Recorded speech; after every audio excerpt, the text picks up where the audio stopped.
Jangan sampai kesibukan kita mencari harta kemudian menyebabkan kita itu lupa sholat kita, terlantar sholat kita. Kelak akan datang suatu zaman atas manusia di mana orang-orang sudah tidak peduli lagi akan apa yang dia ambil, apa yang dia konsumsi, apakah dari yang halal ataukah dari yang haram. Assalamualaikum warahmatullahi wabarakatuh. Alhamdulillah wassalatu wassalamu ala Rasulillah wa ba'du. Wani akhwati muslimin muslimat, salihin salihat, muhsinin muhsinat yang dimuliakan Allah Subhanahu wa taala. Rasulullah bersabda, "Inna likulli ummatin fitnah, wa fitnatu ummati al-mal." Sesungguhnya setiap umat itu memiliki ujian, dan ujian besar bagi umat ini adalah harta.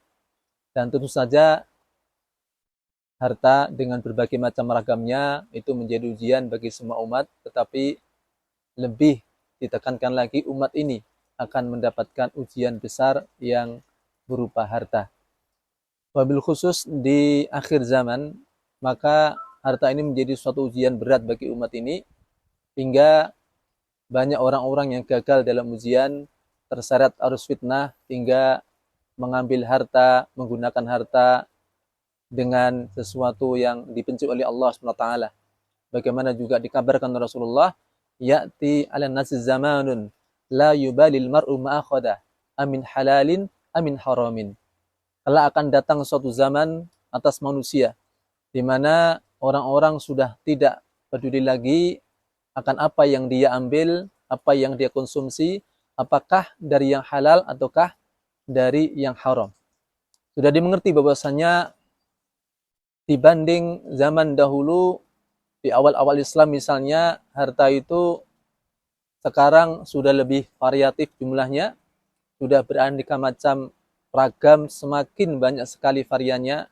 Kalau dahulu namanya kendaraan, yaitu antara bighal, kemudian antara keledai untuk beban, kemudian kuda, unta. Akan tapi sekarang bukan sekedar dari hewan, berbagai macam kendaraan-kendaraan, dari motor, dari mobil dan sebagainya, banyak sekali. Itu juga merupakan di antara ujian cobaan yang menggiurkan umat ini. Begitupun untuk gedung-gedung bertingkat, rumah tinggal dengan berbagai macam variannya, itu juga menjadi bagian dari cobaan umat ini. Belum lagi berbagai macam jenis kelezatan makanan, minuman yang variannya semakin kesini semakin banyak sekali yang mengundang selera. Pada saat yang bersamaan maka mengundang ambisi orang-orang bagaimana untuk mencicipi semuanya. Apa yang dia anggap sesuatu yang menyenangkan, dia akan mencarinya. Dan ambisi itu kemudian membuat orang-orang tidak peduli bagaimana cara dia mengambil sesuatu yang diinginkan tadi, tidak peduli apakah halal, tidak peduli apakah haram.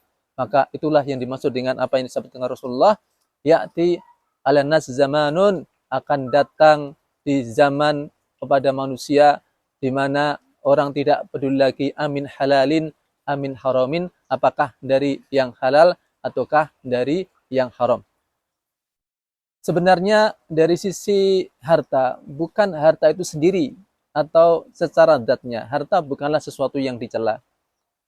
Dan menyukai harta juga secara asal sah-sah saja, dan itu bagian dari tabiat manusia menyukai harta.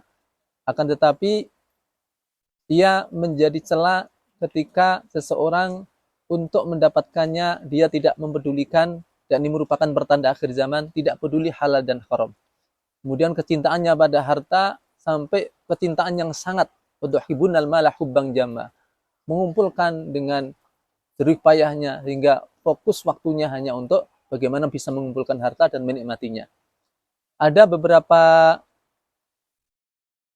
upaya ataupun beberapa yang bisa kita lakukan bagaimana mengamankan posisi kita sehingga ikhtiar kita untuk mencari harta dan menggunakannya itu tidak masuk dalam sesuatu yang dicela oleh agama.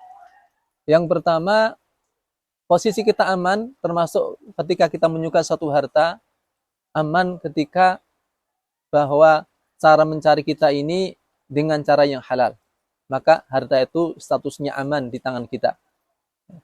Selagi kita tidak mencari dengan cara yang batil. Karena Allah larang kita, bagaimana firman-Nya, ya ayyuhalladzina amanu la ta'kulu amwalakum bainakum bil batil. Wahai orang-orang yang beriman, janganlah kalian memakan harta-harta kalian dengan cara yang batil. Selagi kita mencarinya dengan jalan yang halal, untuk barang yang halal, maka amanlah posisi kita dalam memiliki harta ataupun juga dalam menggunakan harta.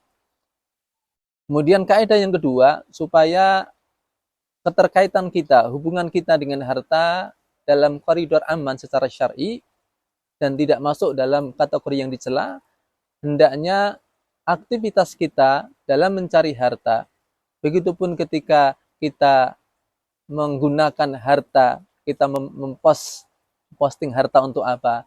Supaya tidak menjadikan kita lalai dari berzikir kepada Allah SWT. Ini kaidah yang kedua.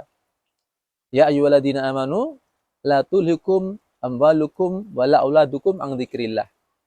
Hai orang-orang yang beriman, janganlah harta-harta kalian, anak-anak kalian menyebabkan kalian lupa dari berzikir kepada Allah. Ya. Jangan sampai kesibukan kita mencari harta kemudian menyebabkan kita itu lupa sholat kita, terlantar sholat kita, lupa jalan kita menuju surga, lupa untuk mencari ilmu syar'i. Selagi kita tetap menunaikan hak-hak kewajiban dan perniagaan kita tidak menjadikan kita lalai dari berzikir pada Allah, maka keterkaitan kita dengan harta itu dalam koridor yang aman. Berikutnya, di antara yang menjadikan kita selamat atau aman dari fitnah harta adalah menunaikan hak harta. Sebagaimana banyak ayat-ayat yang memerintahkan kepada kita untuk berinfak, untuk bersedekah, wabil khusus untuk zakat, hak harta kita tunaikan, ya, sebagaimana firman-Nya misalnya, ya ayyuhalladzina amanu anfiqu mimma razaqnakum. Wahai orang-orang beriman, berinfaklah dari apa yang kami rezekikan kepada kalian. Selagi kita berinfak, tunaikan hak harta, maka tidak ada celah pada harta yang kita miliki. Itu di antara kaidah bagaimana kita aman dalam memegang harta, mencari harta, maupun di dalam mengelola harta. Nah, bahkan dengan harta, bukan saja kita bisa selamat, tetapi bisa menjadikan sebagai unggulan amal kita. Bagi orang-orang yang diberi kemudahan oleh Allah untuk mendapatkan harta, ya, itu bisa menjadi sarana untuk mendapatkan unggulan amal. Dulu para sahabat, mereka saling berlomba di dalam kebaikan. Ya. Di antaranya ada orang-orang fakir, ada orang-orang kaya. Bagaimanapun mereka berupaya bagaimana bisa mendapatkan peluang-peluang besar di dalam amal saleh. Sampai suatu kali orang-orang fakir di kalangan para sahabat, mereka itu ghibtah atas apa yang didapatkan oleh orang-orang kaya dari peluang pahala.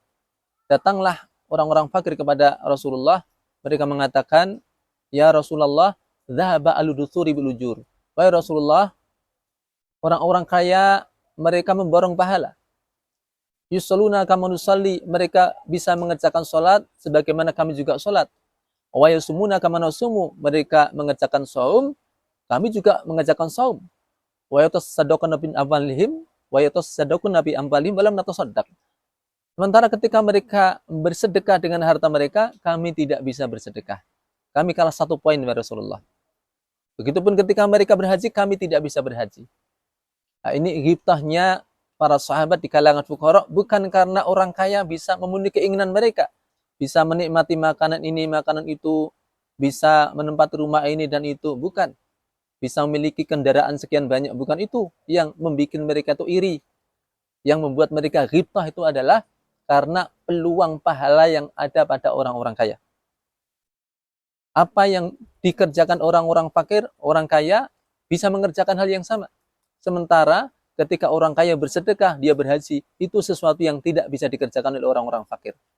Hingga ketika disampaikan hal itu kepada Rasulullah, orang-orang fakir pun diberi satu rahasia oleh Rasulullah.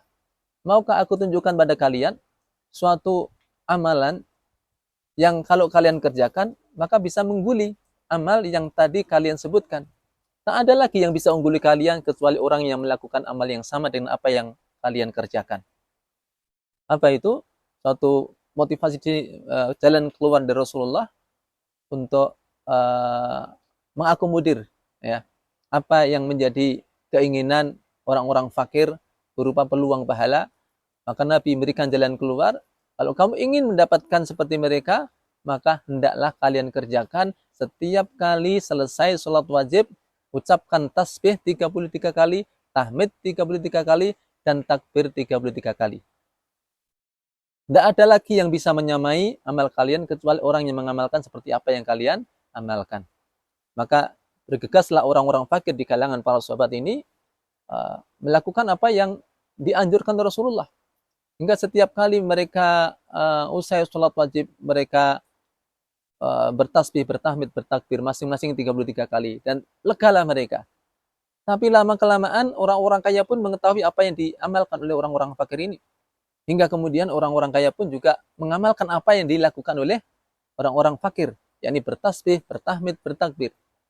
Hingga orang-orang fakir melihat hal itu, mikir lagi. Kalah lagi kami dengan orang-orang kaya dari sisi peluang pahalanya. Mereka mengerjakan apa yang kami kerjakan, tapi kami tidak bisa mengerjakan apa yang dikerjakan orang-orang kaya. Datang lagi mereka kepada Rasulullah. Ya Rasulullah, orang-orang kaya mengikuti apa yang kami kerjakan.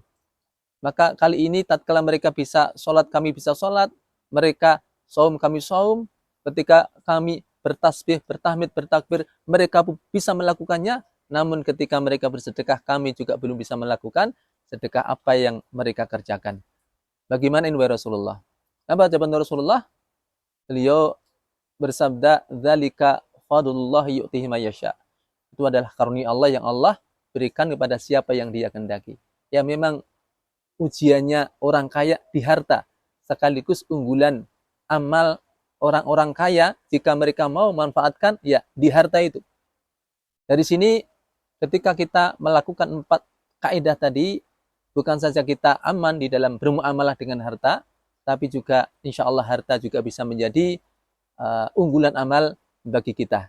Dan sekaligus kita bisa selamat dari fitnah harta, yang itu menjadi ujian terberat umat ini, sekaligus ujian yang banyak gagal orang-orang di akhir zaman. Wallahu a'lam bishawab. Assalamualaikum warahmatullahi wabarakatuh.